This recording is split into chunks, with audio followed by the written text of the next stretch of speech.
What's good, everybody? Timeless Traveler here, and welcome back to my Let's Play. You know, I realized that something is missing in this area. Aside from a few farms and some more decoration, which I promise we'll get to work on at some point, we don't have any roads yet.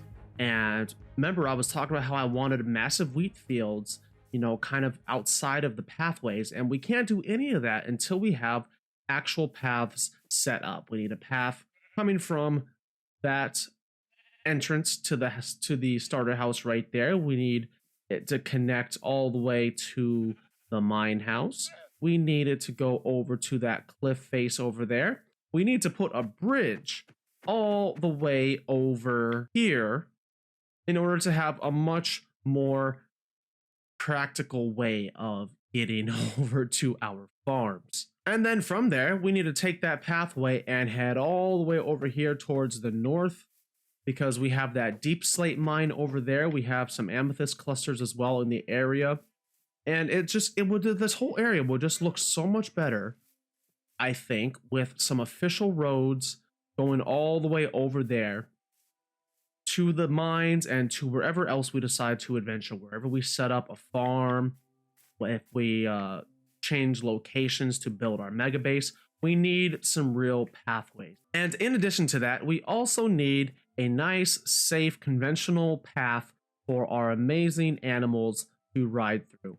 When we're taking these suckers out to the deep slate mines for resource gathering, we want to make sure that we can get to and from there as fast as possible, riding the best mounts that this game has to offer. So it's very, very important that we have a very well put together road for not just us and not just for the looks, but for the animals. And then once we have some official roads established, then it won't be difficult to go and gather resources. We could just run there and back without any hassle, no mountain climbing, nothing. We could go just straight from point A to point B and be done at that. So we're going to be working on the infrastructure. Of course, we need to get a bridge set up going to and from here, because let me tell you, doing this, you see this?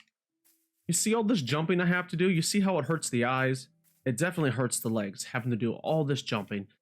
It's exhausting. And then you have to go all the way back just to get over there. And I don't honestly think it's going to be soon that I will be able to fly, because I will not go to the end, do end busting, beat the dragon, any of that, until I have a well-established creeper farm. I want to wait on a creeper farm because I want to build with a bunch of tinted glass, and we can't do tinted glass without amethyst. So we need to put together some sort of amethyst farm, if such a thing is even possible. These things are so difficult. I don't know if you've seen any videos, but it's not a fun experience gathering amethyst automatically. But we'll figure something out. I say all this to say that I'm not going to be flying anytime soon.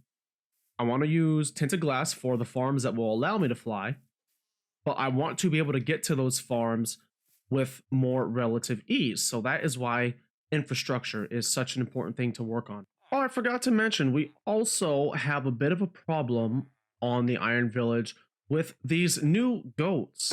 So for everyone I think everyone knows by now, but these goats can jump. And I mean, they can jump high. Okay.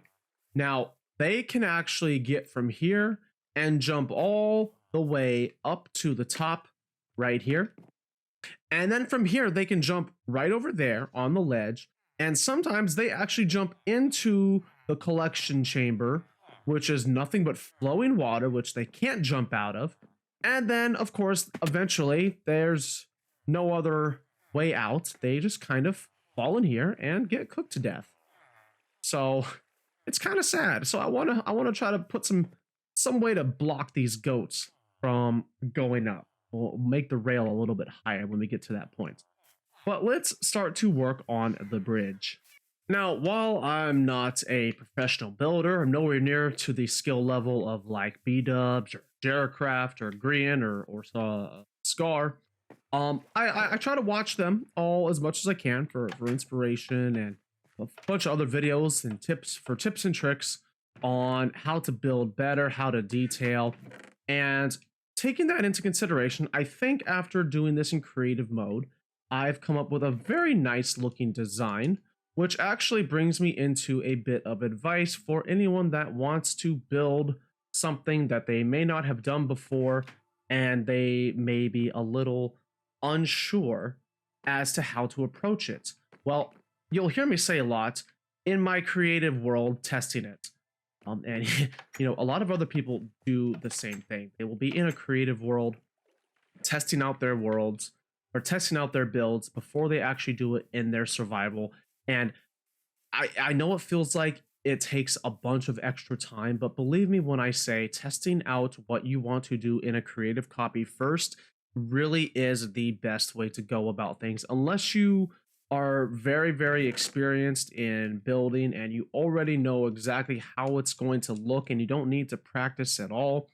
If you're new like me, one of the best things, just open up a creative world, open up a creative copy of the world you're building in, and just go at it. Just practice. Just make something up, and then you'll find that either you like it and you want to keep it, or you'll start seeing ways of improving it, and you'll see some of those tricks and things that I kind of realized as we get further into the build. Another bit of advice while I'm gathering up all these resources is, especially if you're building a pathway and you want to stay consistent with that pathway, meaning you're going to make a very large, you're going to cover a lot of ground with that pathway.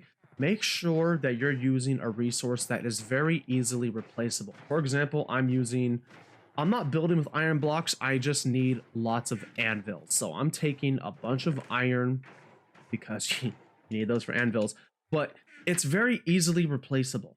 It's not hard to get iron once you have an iron farm, regardless of how much it produces. On average, you're going to get, 5 stacks an hour. So it's very easy to replace your iron if you're building pathways or bridges. And then in my case, I'm using deep slate.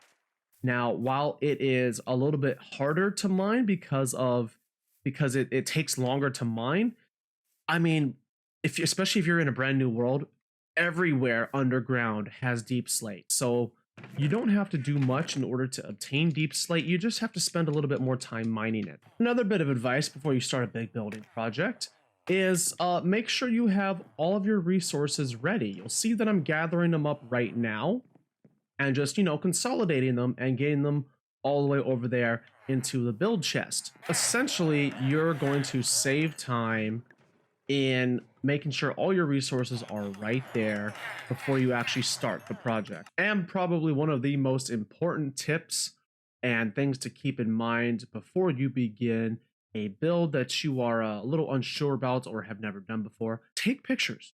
Once you have a creative world and you practice it and you run it through and you critique it and detail it a little more and perfect it before you implement it into your survival world, take screenshots so you can continue to keep that image, especially like me, if you're a very visual person and you need to see the image, right there in front of you in order to make it happen. I definitely recommend taking pictures. But before we get to work on the bridge, everybody say hi to our best cameraman, Harold Bryan.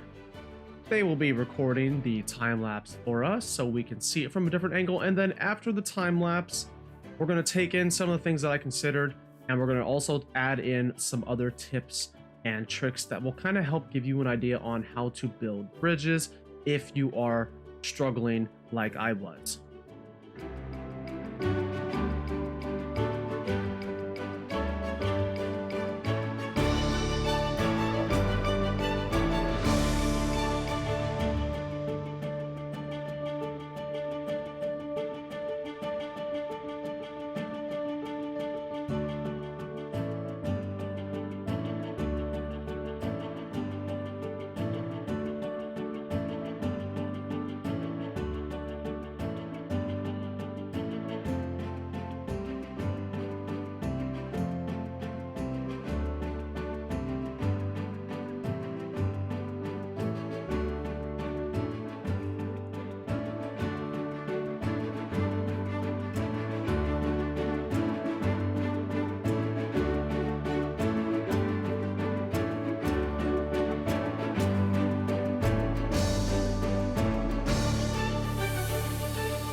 All right, well, the bridge is done and it's almost nighttime. So I want to show you all something really, really cool. So I had this idea. Daylight sensors, if you don't know, can be turned into nighttime sensors, which means they will emit power when it gets dark enough. Instead of being on like this, they will be on in the nighttime. So we have ourselves an automatic lighting system whenever it gets dark enough. And we're almost at that point. Let me show you. We're going to try to get all the way over. I'm going to show you from the top view real quick. As soon as that light reaches the tips of the mountains, you'll see this whole thing light up. It is amazing. And look at that, all at once, perfectly synced. I think that is really, really cool. It took me a while to figure out what kind of lighting I want to do. But then I thought, you know what, why don't I just have automatic lighting and experiment with daylight sensors? Because literally I have never used them. So I figured, let's put them into some lighting, and redstone lamps always look amazing.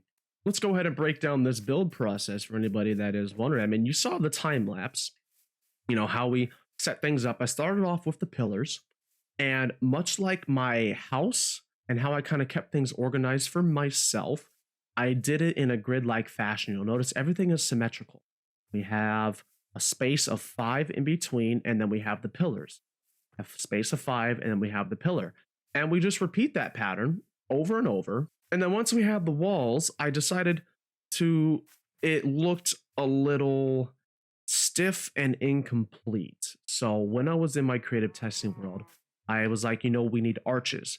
But at first, using stairs, it made it too jagged and too steep of an arch in relation to this short distance between this wall and this wall. So then I decided, let's settle on slabs, and I thought that looked really good. And then let's just go ahead and fill it in all the way. So whenever you're underneath, you can put, you'll see that nice arch as well. I might even put some lamps at the very apex of the arch. If I had some lanterns on me, I might go ahead and do that. And then from there, you saw it was very, very simple. We just kind of filled it in from there, added the top layer, put in the stairs so we could just seamlessly walk up and down.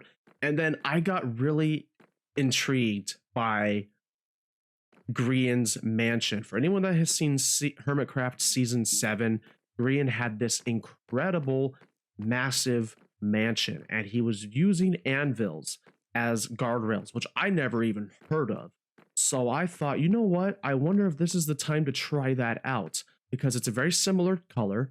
And sure enough, I think it is the perfect fit to go with the deep slate. And in case I need to, I can always just jump off in the event of like a creeper or some other sort of danger. And then honestly, my personal favorite, I thought, you know, okay, this is good and all, but I feel like we still need a little more detail for this bridge. It's supposed to be basic, but I still wanted to add a little extra. So I thought, what if we had guards, iron guards, at every point across the bridge?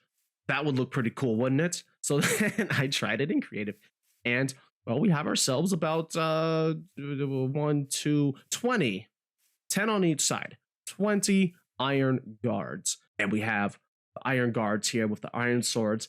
I may upgrade this to netherite armor and weapons, netherite swords, obviously in a long time from now, because that much netherite is, that's quite a lot. That's 20 pieces of every single piece of armor, 20 helmets, 20 chest plates, leggings, boots, 20 swords. I've never seen that much netherite in a survival world. And so if I reach that point, we may actually update this. But I'm very, very happy with how this turned out. Let me know down below what you think in the comments section if you learned anything, or if you have any sort of detailing ideas that you think might be a good addition to the bridge. Oh, now let me just also include how much easier it is. Look at this. Do you see any jumping? Do you see any headaches?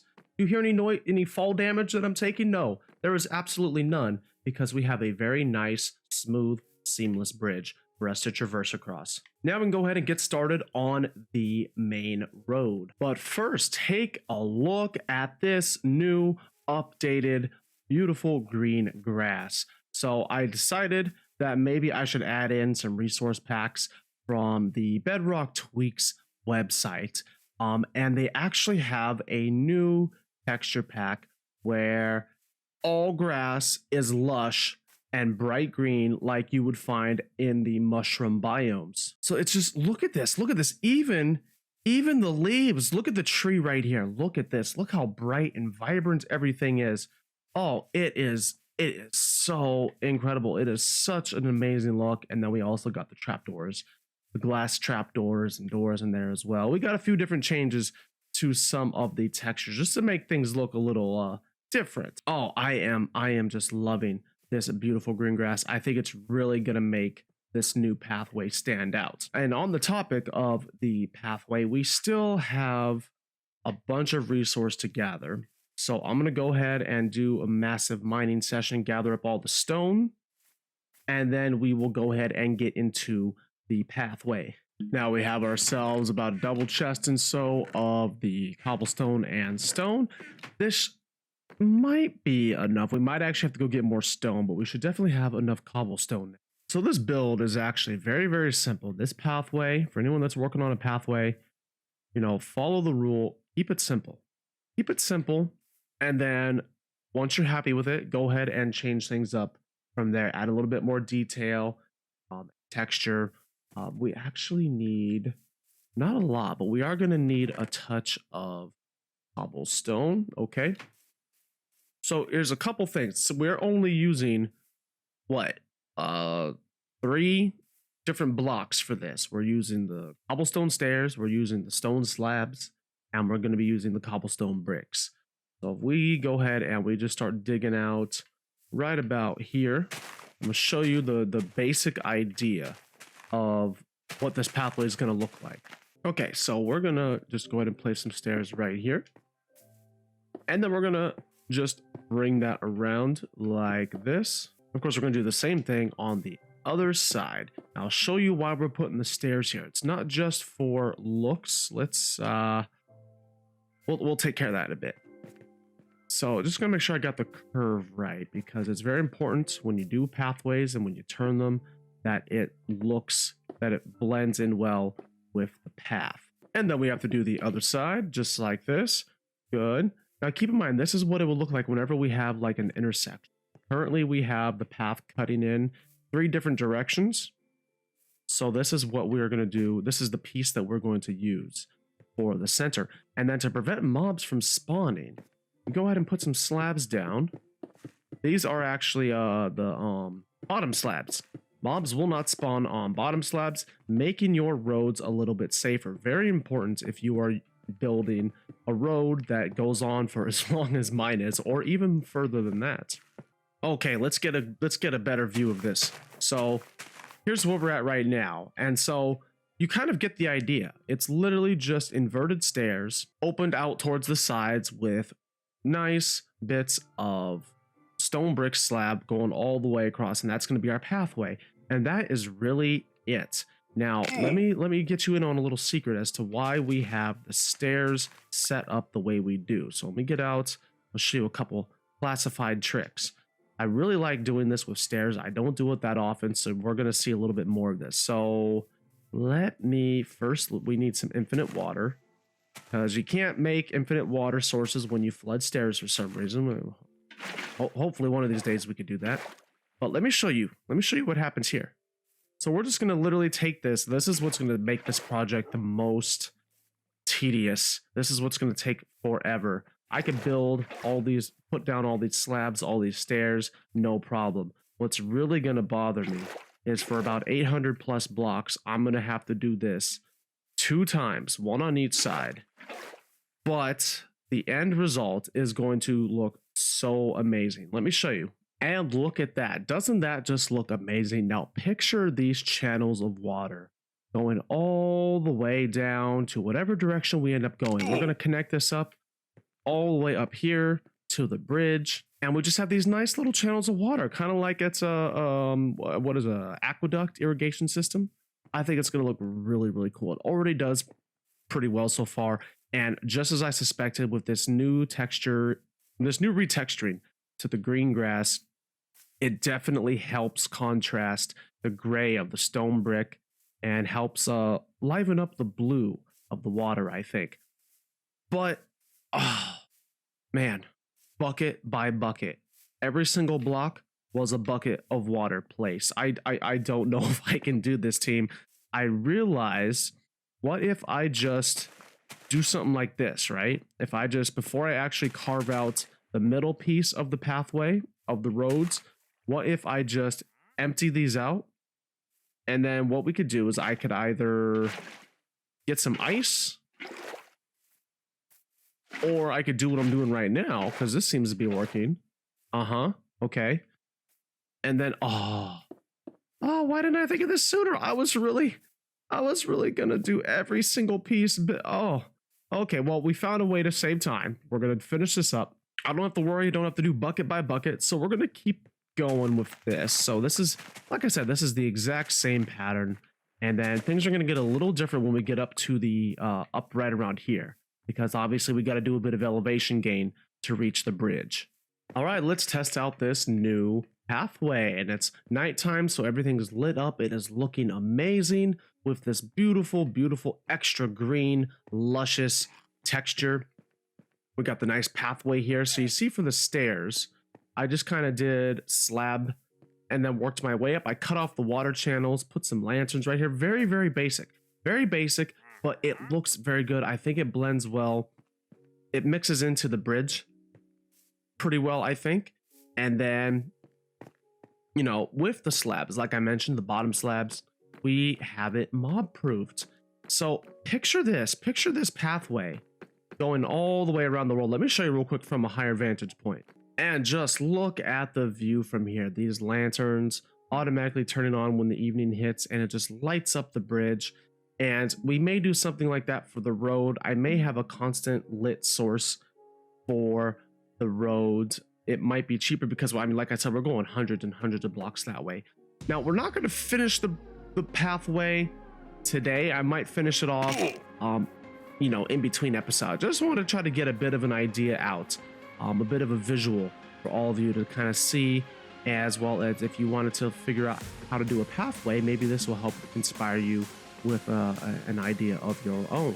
But I think we're going to end it there for today, everybody. Thank you all again so much for watching. I am Timeless Traveler, and this was my Let's Play. Hope you enjoyed seeing these things put together, the construction of the bridge and how I came about doing that, as well as this nice mob-proof, very, very dark for now, pathway. And if you liked what you saw today and you maybe learned something new, don't forget to like this video and subscribe if you have not already. And if you hit that notification bell, you can stay up to date on all of my future videos. So until next time, thank you all again so much for watching. You all take care, have an amazing day, and I will see you in the next episode.